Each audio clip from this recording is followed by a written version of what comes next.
আসসালামু আলাইকুম, welcome back to tips Bangla. আজকে আবার হাজির হয়েছে নতুন একটি ভিডিও নিয়ে। আজকের ভিডিও গর্ভাবস্থায় পেট ব্যথা হওয়ার কারণ কি, তার লক্ষণ এবং ঘরোয়া প্রতিকার। ভিডিওটি শুরু থেকে শেষ পর্যন্ত দেখার বিশেষ অনুরোধ রইল। ভালো লাগলে টিপস বাংলা চ্যানেলটিকে সাবস্ক্রাইব করতে ভুলবেন না। গর্ভাবস্থায় হালকা পেটে ব্যথা, বিশেষ করে প্রথম ত্রৈমাসিকের সময়, অস্বাভাবিক নয়। এ সময়ে গর্ভের বাচ্চার আকার বড় হতে থাকে বলে এই ব্যথা অনুভূত হয়। তবে এই ব্যথাটা হয় খুবই মৃদু। বাচ্চার ওজন গ্রহণ করার কারণে এই সময় মায়ের শরীরের পেশি, জয়েন্ট এবং শিরার উপর অতিরিক্ত চাপ পড়ে যায়, যার কারণে পাকস্থলীর আশেপাশের জায়গাগুলোতে অস্বস্তি বোধ হয়। তবে তাই বলে সব ব্যথাকে স্বাভাবিক ভাবা উচিত নয়। যদি অবস্থা গুরুতর হয় কিংবা রক্তপাত শুরু হয়, তাহলে ব্যথাকে উপেক্ষা না করে চিকিৎসকের শরণাপন্ন হতে হবে। এখন আমরা জানবো গর্ভাবস্থা হালকা পেট ব্যথা অনুভব করার কারণগুলো কি কি। প্রথমত, লিগামেন্টের ব্যথা থাকলে। গর্ভাবস্থার প্রথম ত্রৈমাসিকের মধ্যে এই ব্যথা খুবই স্বাভাবিক, কারণ বাচ্চা যখন বড় হতে থাকে জরায়ুতে ধরে রাখার জন্য দুটি লিগামেন্ট থাকে।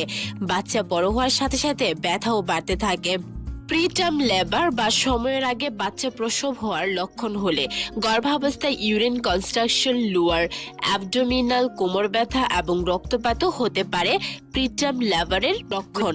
বিশেষ করে গর্ভাবস্থায় 37 সপ্তাহে এই ব্যথা করে, যা 10% মায়েদেরই হয়ে থাকে। অবস্থা গুরুতর হলে চিকিৎসকের কাছে দ্রুত যেতে হবে।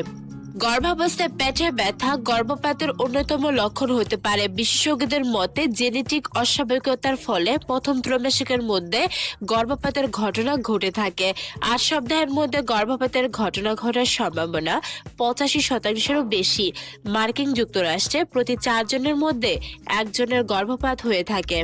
অ্যাক্টোপিক প্রেগন্যান্সি হলে পেটে ব্যথা হতে পারে। অ্যাক্টোপিক প্রেগন্যান্সি হলো ব্রণ জরায়ুতে বড় না হয়ে ফেলোপিয়ান টিউবে বড় হতে শুরু করে।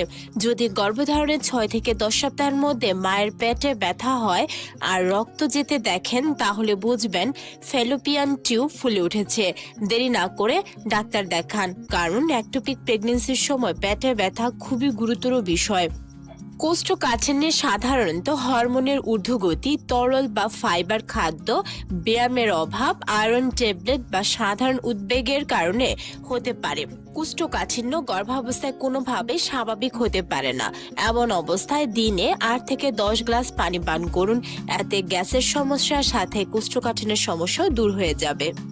ফেটাল মুভমেন্ট বা বাচ্চার নড়াচড়া করলে পেটের ব্যথা অনুভূত হয়। বাচ্চার নড়াচড়া কখনো বেশি আবার কখনো মৃদু হতে পারে। এই ব্যথা পেটের যে কোনো অংশে বা পাঁজরের নিচে অনুভূত হতে পারে, যা 1 থেকে 1 ঘন্টা পর্যন্ত স্থায়ী হতে পারে। অ্যাপেন্ডিক্সের ব্যথা থাকলে গর্ভাবস্থায় পেটে ব্যথা হতে পারে। গর্ভধারণের আগে মায়ের অ্যাপেন্ডিক্সের ব্যথা থাকতে পারে। এক গবেষণায় দেখা গেছে 600 থেকে 1000 গর্ভবতী মহিলাদের মধ্যে একজনের অ্যাপেন্ডিক্সের ব্যথা হতে পারে। এই অবস্থা দ্রুত অপারেশন করতে হবে, তা না হলে আপনার এবং আপনার বাচ্চার জীবনের ক্ষতির সম্মুখীন হতে পারেন। এখন আমরা জানবো গর্ভাবস্থা হালকা পেট ব্যথা অনুভব করলে বা পেট ব্যথা হওয়ার আগে আপনারা কি কি প্রতিকার বা প্রতিরোধমূলক ব্যবস্থা নিতে পারেন। প্রথমত, কোমর তীক্ষ্ণভাবে বাঁকাতে হবে, যে কাজে সেরকম কাজ বা নড়াচড়া এড়িয়ে চলুন। দ্বিতীয়ত, প্রস্রাব আটকে রাখবেন না। আপনার মূত্রাশয় যাতে নিয়মিত খালি থাকে সেদিকে খেয়াল রাখুন। হঠাৎ করে পেটে ব্যথা হলে কিছু সময় বিশ্রাম নিলে বা শুয়ে থাকলে তাৎক্ষণিক ব্যথার উপশম হতে পারে।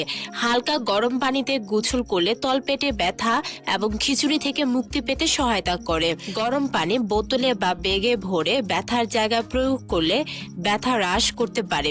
তাছাড়া গ্যাসের সমস্যা দূর করতে নিয়মিত যোগ ব্যায়াম করতে পারেন।